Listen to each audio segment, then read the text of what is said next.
Hello students, আমি Nitish sir জ্ঞানজ্যোতি coaching সেন্টারের পক্ষ থেকে তোমাদের প্রত্যেককে জানাই আরো একবার স্বাগত। তো স্টুডেন্টস, আজকে আমি তোমাদের সঙ্গে আলোচনা করব এনইপি 4 ইয়ার আন্ডার গ্র্যাজুয়েট প্রোগ্রামের অধীনস্থ যে সমস্ত ছাত্রছাত্রীরা নর্থ বেঙ্গল ইউনিভার্সিটির আন্ডারে বিভিন্ন কলেজগুলোতে পড়াশোনা করছো হিস্ট্রি মেজর নিয়ে, তাদের এবার মেজর কিন্তু দুটো পেপার পড়তে হচ্ছে, একটা মেজর 1 একটা মেজর 2।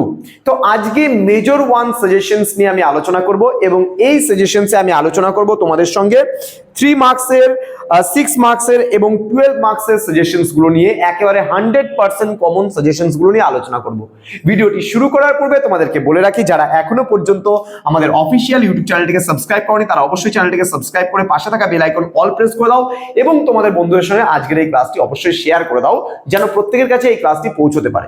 এবং তোমরা যারা ভাবছো যে আমাদের কাছে অনলাইনে নোটস নেবে এবং ক্লাস করবে তারা অবশ্যই যোগাযোগ করো। আমাদের অফিসিয়াল নাম্বার 6295916282 এবং 7076398606 নম্বরে।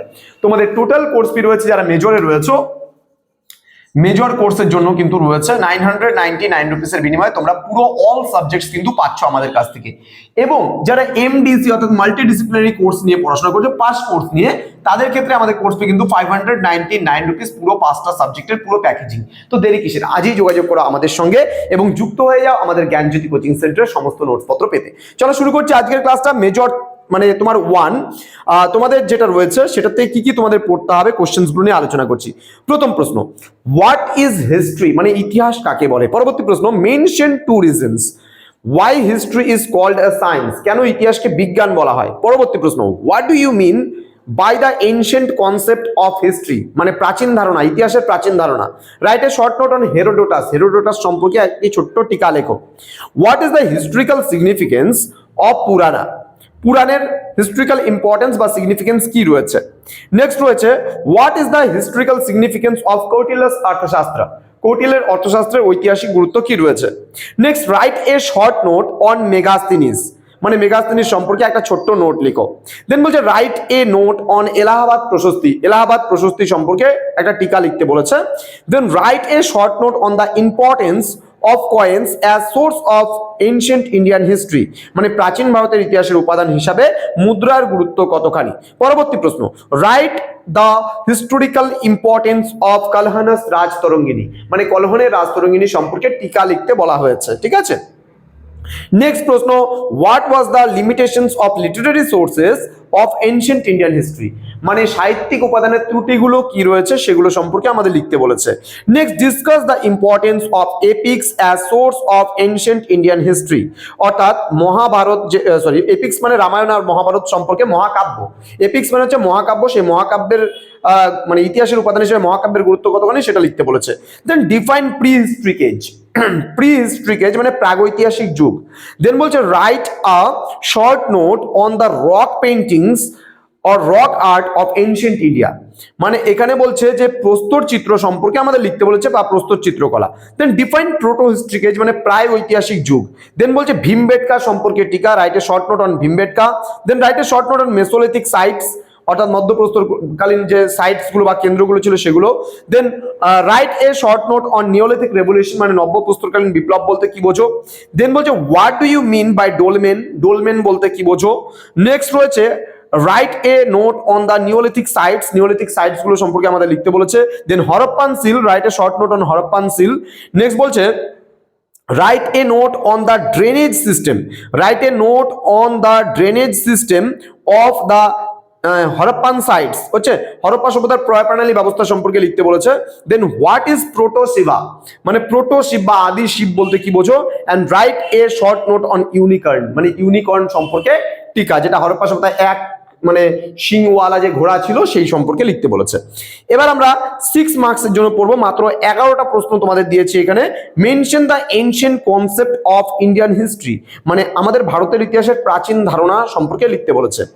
Right a note on epigraphy and numismatics, মানে এখানে এপিগ্রাফি এবং নিউমিসমেটিক্স সম্পর্কে লিখতে বলেছে। দেন বলছে discuss the importance of numismatic sources, অর্থাৎ মুদ্রার যে গুরুত্ব সেই গুরুত্ব কতখানি সেটা সম্পর্কে আমরা পড়বো। দেন বলছে write a note on palaeolithic and mesolithic tools, প্রাচীন প্রস্তর যুগের এবং মধ্য প্রস্তর যুগের হাতিয়ারগুলো সম্পর্কে আমাদের লিখতে বলেছে। Then write a short note on megalithic cultures, megalithic সংস্কৃতি সম্পর্কে আমাদের পড়তে হবে। দেন বলছে how far is it correct to call the neolithic revolution in the light of technical changes. Okay, মানে এখানে নব্য প্রস্তরকালীন বিপ্লব যে আমরা কথাটা বলি, এখানে কোন কোন প্রযুক্তিগত তোমার হচ্ছে চেঞ্জেস বা পরিবর্তনগুলো হয়েছিল সেগুলো সম্পর্কে লিখতে বলেছে।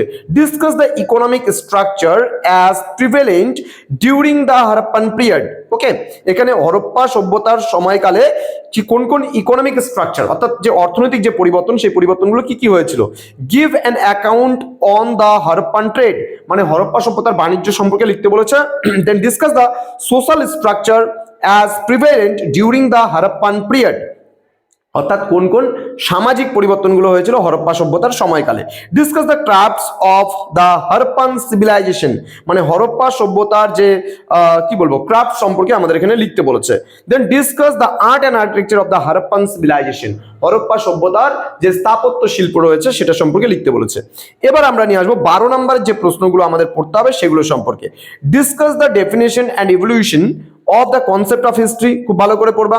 Then discuss about the principles of teaching history.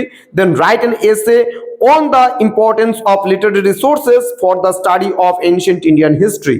Then write an essay on the importance of archaeological sources for the study of ancient Indian history, মানে প্রাচীন ভারতের ইতিহাস রচনার ক্ষেত্রে সাহিত্যিক উপাদানটাও পড়বা, আবার প্রত্নতাত্ত্বিক উপাদানটাও কিন্তু খুব ভালো করে পড়বা। ওকে, দেন বলছে describe the importance of sources for the reconstruction of ancient Indian history. এই যে প্রশ্নটা 5 নাম্বার, মানে 3 নাম্বার আর 4 নাম্বার প্রশ্নটা অ্যাড করলে পরেই কিন্তু 5 নাম্বার প্রশ্নটা হয়ে যাচ্ছে। অর্থাৎ এখানে প্রাচীন ভারতের ইতিহাস মানে ইতিহাসের পুনর্গঠন সম্পর্কে লিখতে বলেছে। হ্যাঁ, পরবর্তী প্রশ্ন। আচ্ছা, এই যে প্রশ্নটা আমি তোমাদের বললাম সাহিত্যিক উপাদান, প্রত্নতাত্ত্বিক উপাদান, এটা কিন্তু মেজর পেপার 2 এর জন্যও কিন্তু গুরুত্বপূর্ণ, মেজর 2। ওকে, আচ্ছা, তারপরে প্রশ্ন। Then write an essay on palaeolithic cultures of Indian subcontinent, মানে প্রাচীন প্রস্তর যুগের যে বৈশিষ্ট্যগুলো রয়েছে সেগুলো সম্পর্কে পড়বে। দেন বলছে discuss the features of mesolithic cultures in Indian subcontinent with special reference to the rock art, অর্থাৎ এখানে মধ্যপ্রস্তরকালীন সংস্কৃতি সম্পর্কে তোমরা অবশ্যই পড়বা, তার বৈশিষ্ট্যগুলো কি কি রয়েছে সেগুলো। And discuss the features of neolithic cultures, মানে নব্যপ্রস্তরকালীন মানে যুগের বৈশিষ্ট্যগুলো সম্পর্কে এখানে লিখতে বলেছে। অর্থাৎ প্রাচীন প্রস্তর যুগ, মধ্যপ্রস্তর যুগ এবং নব্যপ্রস্তর যুগ, তিনটারই বৈশিষ্ট্য পড়বা, তিনটের মধ্যে কিন্তু একটা আসার সম্ভাবনা প্রবল রয়েছে। পরবর্তী প্রশ্ন। Discuss the major features of town planning as seen in the Harappan civilisation, মানে হরপ্পা সভ্যতার যে নগর পরিকল্পনা, সেই নগর পরিকল্পনা সম্পর্কে আমাদের লিখতে বলেছে। Then discuss about the characteristics of Harappan civilisations. Then trace the origin of the Harappan civilisation, এটাও পড়বে। নেক্সট বলছে what were the religious beliefs and practices of Harappan people, Harappa সভ্যতার ধর্মীয় রীতিনীতি, খুবই গুরুত্বপূর্ণ প্রশ্ন, একবারে 100% কমনের প্রশ্ন এটা। দেন বলছে enumerate the problems of urban decay of Harappan civilisation, মানে হরপ্পা সভ্যতার পতনের কারণ। And discuss about the legacy of Harappan civilisation, মানে হরপ্পা সভ্যতার উত্তরাধিকার সম্পর্কে লিখতে বলেছে। এই কয়েকটা প্রশ্ন পড়লেই তোমাদের কিন্তু মেজর পেপার 1 এর জন্য পুরো 100% কমন তোমরা পাচ্ছ। এর পরবর্তী ক্লাসে আমি মেজর পেপার 2 সম্পর্কে আলোচনা করব এবং তারপরে নিয়ে আসবো লাস্ট মিনিট সাজেশন। তোমরা এই কয়েকটা দিন তোমাদের হাতে সময় আছে, পুরোপুরি 7 দিনের মতো, 7 দিনও মনে হয় মেবি নেই আর খুব সম্ভবত পরীক্ষার। তো এই সময় দাঁড়িয়ে তোমরা এগুলো প্রশ্নগুলো ভালো করে পড়ো। আমি কোনগুলো বেশি গুরুত্বপূর্ণ কোনগুলো কম গুরুত্বপূর্ণ অটোমেটিক্যালি বলে দিলাম, কিন্তু পরীক্ষার আগে আগে অলরেডি লাস্ট মুহূর্তে কোনগুলো তোমরা একটু ভালো করে দেখে যাবে সেগুলো আমি পরে বলবো। আপাতত তোমরা এগুলো ভালো করে পড়ে যাও, যেগুলো আমি বলে দিলাম সেই প্রশ্নগুলো ভালো করে পড়ো এবং এরপরে কিন্তু ধাপে ধাপে আমরা বাকি প্রশ্নগুলো নিয়ে আসবো। তো ইতিমধ্যে প্রচুর স্টুডেন্ট, অর্থাৎ 200 কাছাকাছি স্টুডেন্ট, 200 আমাদের ক্রস করেনি, 200 এর কাছাকাছি স্টুডেন্ট এই বছর ফার্স্ট সেমিস্টারে আমাদের কাছে অ্যাডমিশন নিয়েছে। যারা মেজর নিয়ে পড়ছে তাদের কোর্স ফি হচ্ছে 999 রুপিস, এবং এমডিসি যারা মাল্টিডিসিপ্লিনারি কোর্স অর্থাৎ পাস কোর্সে রয়েছে নর্থ বেঙ্গল ইউনিভার্সিটি আন্ডারে, তাদের কোর্স ফি কিন্তু 599 রুপিস।